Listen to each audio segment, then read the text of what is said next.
안녕하세요, 홍정모입니다. 이번 강의에서는 C++ 프로그램이 어떤 구조를 가지고 있는지 살펴보겠습니다.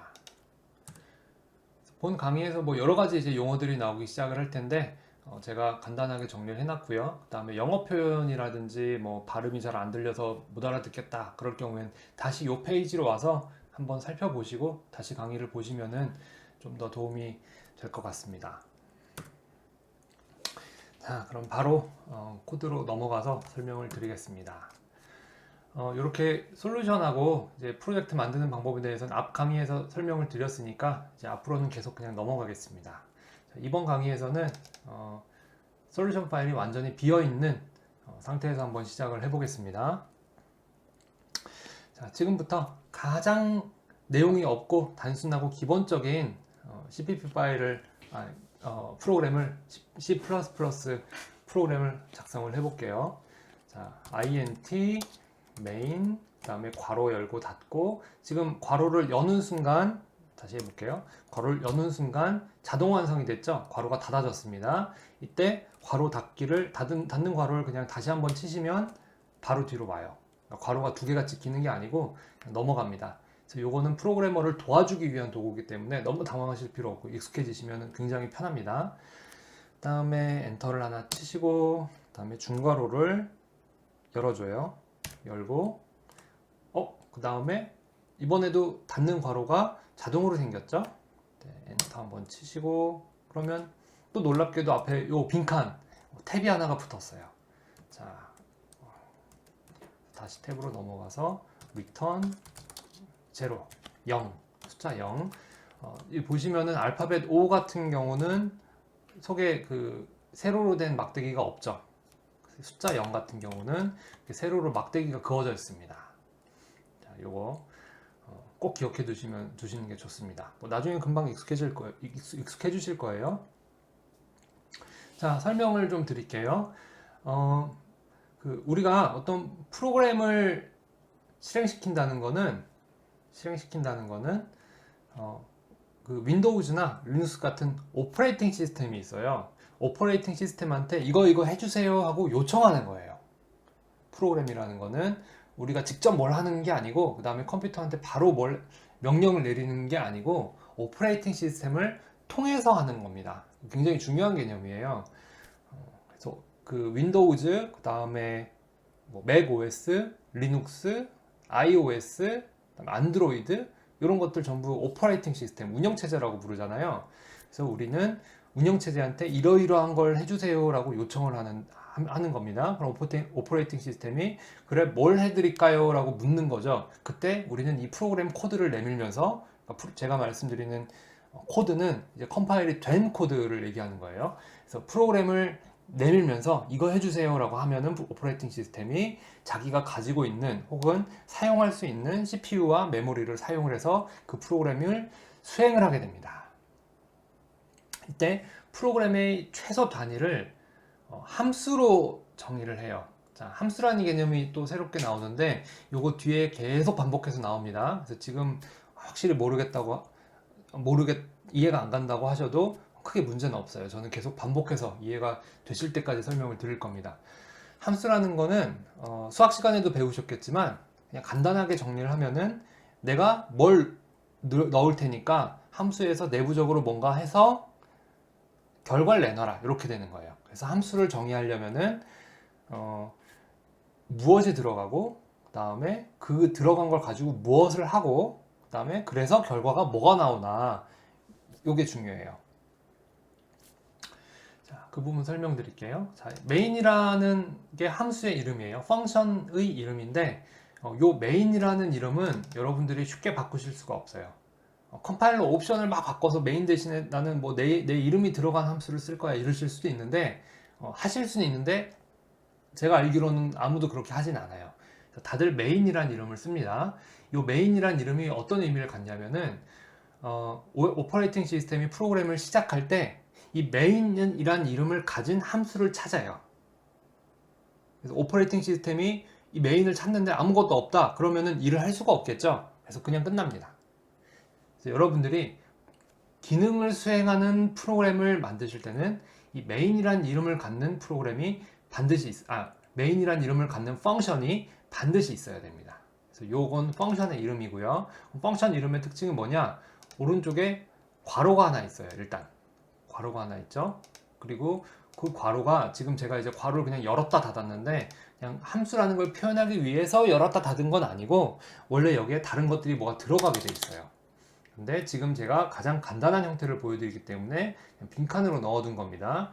그 다음에 지금 한 김에 말씀을 드리면은 이렇게 빈칸이 생겼죠? 그 다음에 빈줄도 이렇게 막 넣을 수가 있어요. 빈칸이나 빈줄은 컴파일러가 무시해요. 그래서 이렇게 빈칸이나 빈줄을 넣는 거는 코드를 읽는 사람, 프로그래머가 편하려고 넣는 거예요. 그리고 반대로 여러분들이 난 이거 너무 빽빽해서 못 읽겠어, 눈에 잘 안 들어와, 빈줄이 여기 꼭 있었으면 좋겠어, 그러시면 얼마든지 넣으셔도 돼요. 이 얘기는 다음 강의 주석 넣는 방법에 대해서 한 번 더 말씀을 드리겠습니다. 자, 여기 메인이란 함수 이름이 있고요. 그 옆에 괄호가 있는데 괄호가 현재 아무것도 없죠. 그래서 보통 void라고 넣기도 하고 그 외에 다른 뭔가 들어갈 것들을 넣어주기도 합니다. 그거는 나중에 또 배울 거예요. 일단 간단한 형태니까 그냥 아무것도 안 들어간다는 뜻에서 void라는 걸 넣을 수도 있고 혹은 그냥 비워놓을 수도 있습니다. 자, 엄밀히 얘기하면 void라고 쳐주는 게 좋겠죠. 그 다음에 요 왼쪽에 있는 int, 요 파란색으로 되어 있죠. 뭔가 의미가 있으니까 파란색으로 바뀌어 있는 것 아닐까 추측을 해볼 수가 있습니다. 요 int는 출력 부분을 의미해요. 메인 함수가 입력은 void, 지금 아무것도 안 들어가고 있고 나중에 여러 가지를 넣을 겁니다. 그 다음에 출력은 int 얘는 이제 인티저의 약자예요. 정수라는 것의 약자입니다. 숫자 -1, -2, 0, 1, 2, 3 뭐 이런 숫자들을 의미하고요. 그 다음에 여러 가지 자료형에 대해서는 또 계속 제가 설명을 드릴 겁니다. 일단은 뭔가 메인이라는 함수가 내놓는구나, 그렇게 이해를 하시면 됩니다. 그 다음에 요 중괄호는 요 메인이라는 함수의 몸체라고 보시면 돼요. 실제 내용은 이 중괄호로 쌓여있는 부분에서 여러분들이 코드로 작성을 하는 겁니다. 지금 다 빈칸이고요. 그 다음에 유일하게 하나가 있는 게 return 제로죠.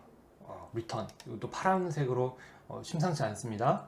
자, return은 뭐냐면은 돌려준다는 뜻이에요. 돌려준다. 그래서 return 뭘 돌려주냐?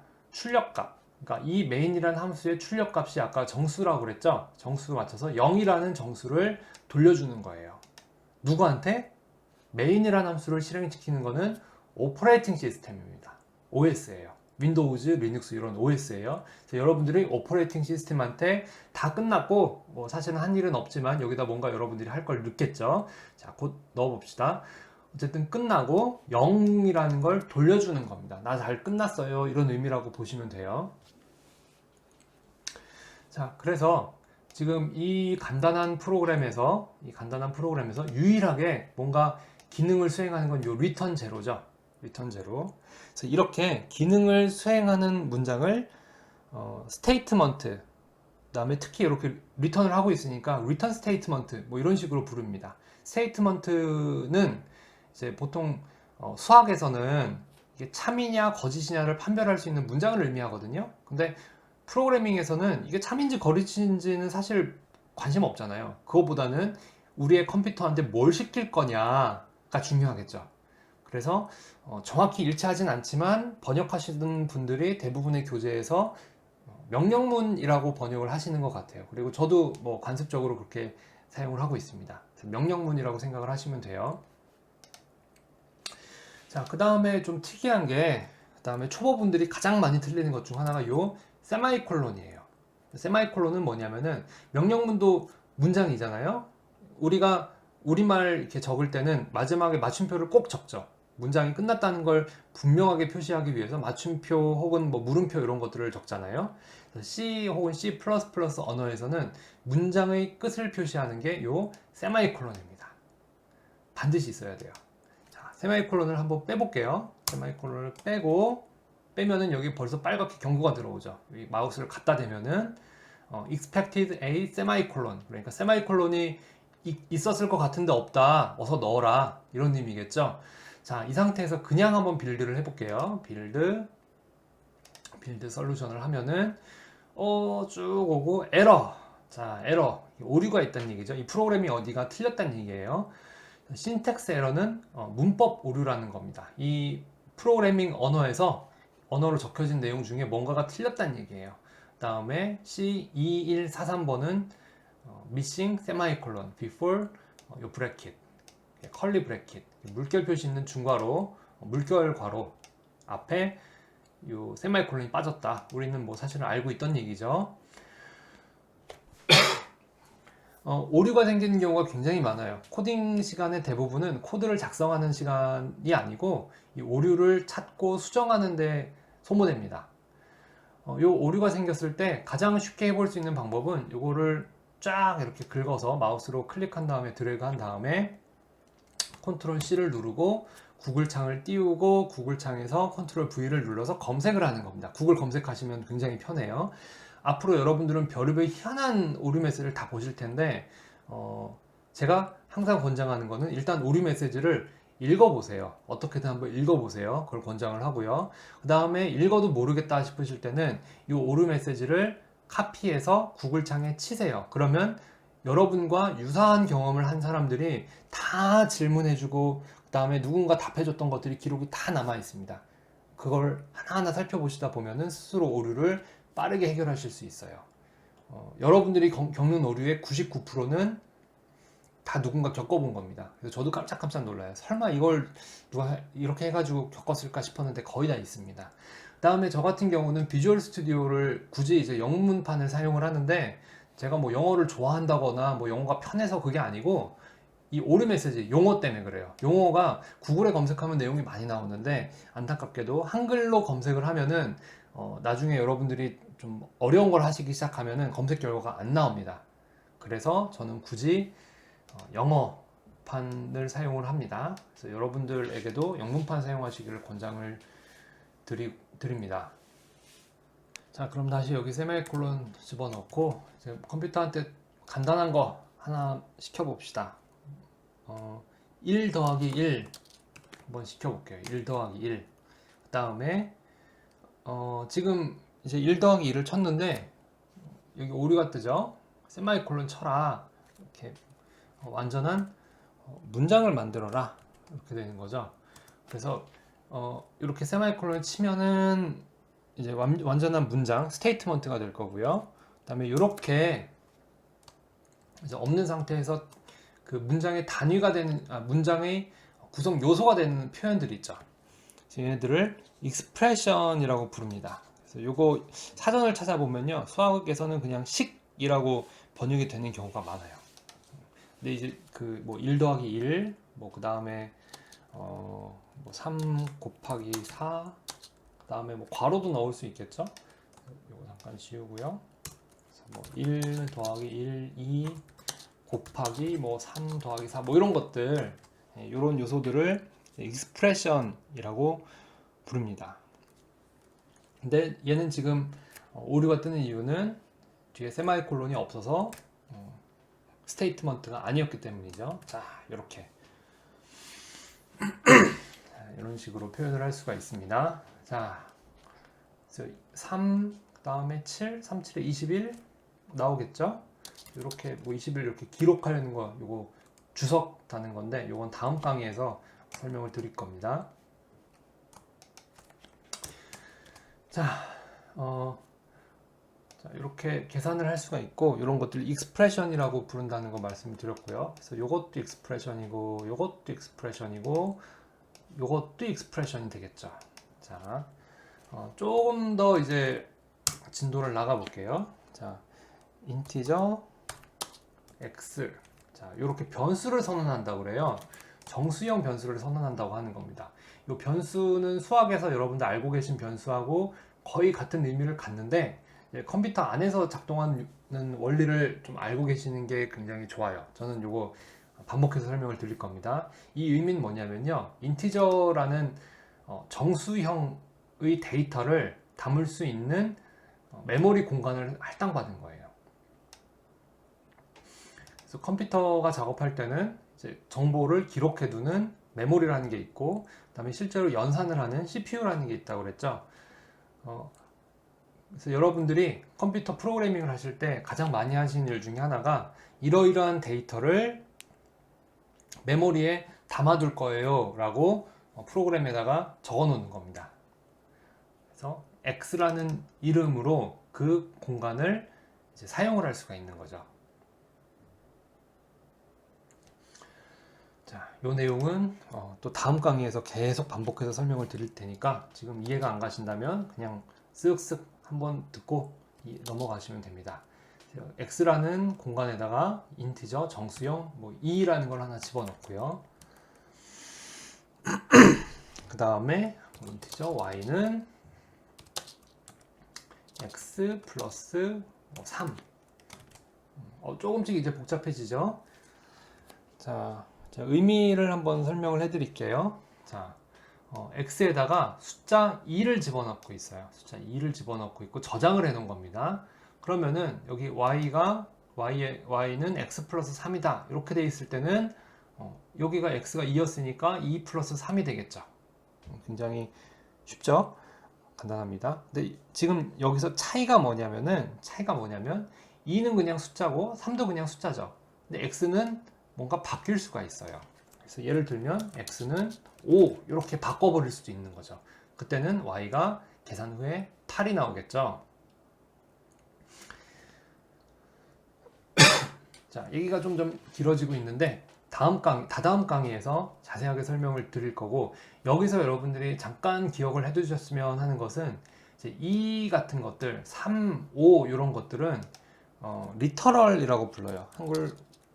한글로는 리터럴이라고 많이 적으시는 것 같고요. 그 다음에 영어로는 이렇게 이제 부릅니다. 이 용어 한번 들어두시면 나중에 다시 생각해 두시기가 좋겠죠. 그 다음에 X 같은 경우는 변수, Y도 변수 이렇게 부릅니다.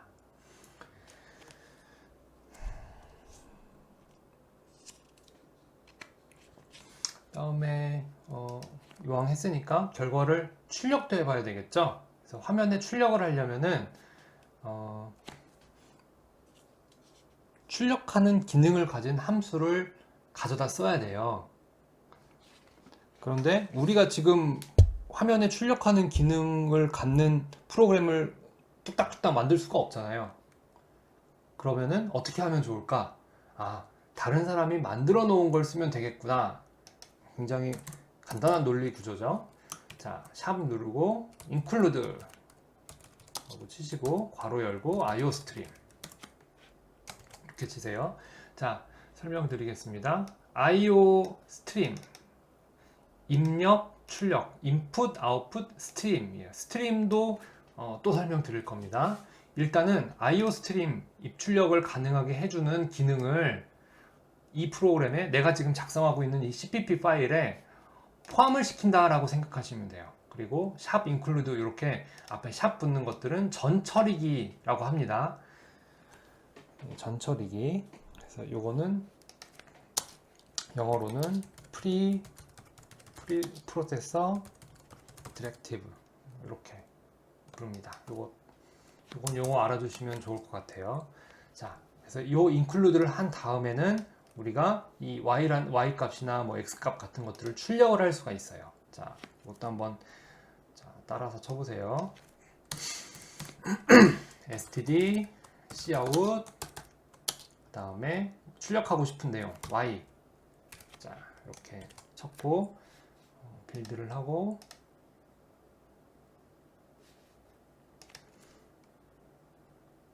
컨트롤 F5를 눌러서 실행을 시키면, 자, 여기 8이라고 나오죠. 8 다음에 press any key to continue 이렇게 콘솔 출력 끝난 다음에 항상 나오는 메시지가 같이 나왔어요. 8 다음에 이게 붙어 있으니까 좀 기분이 나쁘죠. 줄을 바꿔줬으면 좋겠어요. 자, 그건 어떻게 하느냐, std endline 이렇게 치시고 한 번 더 실행을 시켜보면,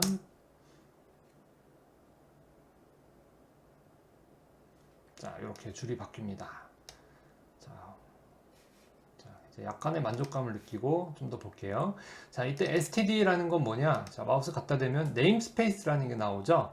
그래서 cout이라는 함수가, 요게 함수가 그 정의된 이름 공간인데 이게 말이 되게 애매하죠? 저도 설명하기 어렵습니다. 이것도 뒤에 다시 설명을 드릴 거예요. 그래서 비슷한 이름들이 비슷한 기능들을 하는 함수들을 묶어 놓거나 혹은 이름이 겹칠 수 있는 것들을 이렇게 다른 공간으로 나눠서 저장해 놓기 위해서 네임스페이스라는 걸 사용해요. 네임스페이스. 그 다음에 요 콜론 두 개, 기호가 아주 귀엽죠. 그래서 콜론 두 개를 치면은 요 네임스페이스 안에 들어있는 Cout을 접근할 수 있게 됩니다. 그 다음에 여기 이제 물결 표시 있는데 요게 스트림이라고 배웠어요. 저는 저 대학 다닐 땐 요게 물 흘러가는 느낌이라서 이게 스트림이다 그랬는데 요즘 교과서에는 이걸 아웃풋 오퍼레이터 연산자다 이렇게 부르는 것 같아요. 연산자에 대해서도 뒤에 또 설명을 드릴 거고 지금은 뭐가 됐든 아 그런 게 있나 보다 하고 그냥 한번 들어두시면 나중에 다시 들었을 때 머릿속에 잘 들어옵니다. 자, 그래서 Y에도 출력이 되고 X도 출력이 되고 그 다음에 여기다가 뭐 직접 1 더하기 2 이런 것들을 실행을 시켜볼 수도 있습니다. 여기다가 뭐 여러분들 한번 넣어보고 싶은 것들 여러 가지 넣어가면서 한번 프로그램을 다양하게 바꿔보시면 좋을 것 같습니다.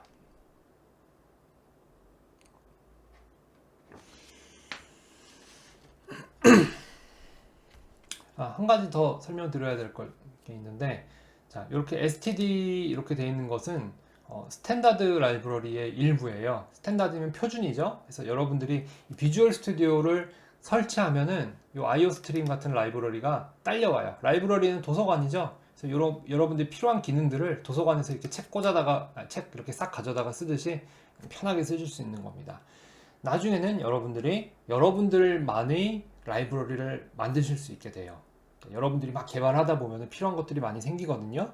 그리고 한번 코딩한 것을 재활용한다면은 코딩 속도가 훨씬 빨라지겠죠.